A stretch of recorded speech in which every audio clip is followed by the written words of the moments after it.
165 banor të përhershëm jetojnë në 5 fshatet e zonës së Rëzës në njësinë administrative të Dropullit të Poshtëm.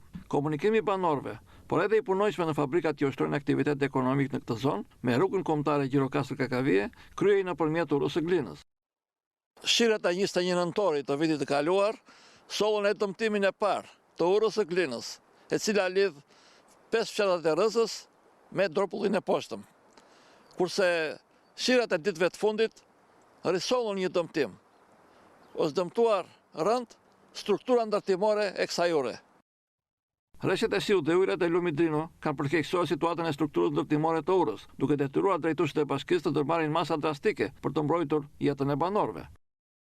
Ka patur lëvizje të këmbëve të urës dhe nga ekspertët që kanë inspektuar kanë nxjerrë konkluzionin që kjo të jetë mos jetë e kalueshme nga njerëzit.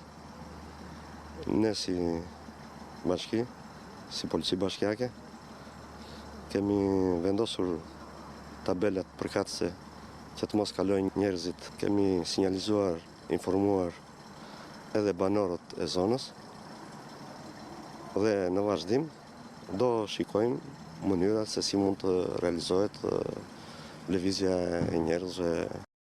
Kështu që komunikimi i banorëve të Rëzës me pjesën tjetër të Dropullit kryhet nëpërmjet fshatit Nepravist në bashkinë e Libovës. Është bërë e papërshtatshme edhe për kalimin e udhëtarëve, edhe me këmbë skalohet ande.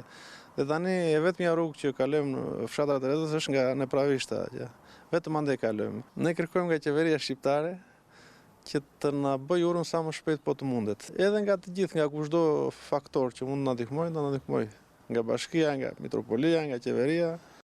Ura e Glinës u ndërtua me përvullnetare nga banorët e zonës në vitin 1966 dhe tashmë ndodhet prej 58 ditësh jashtë funksionit.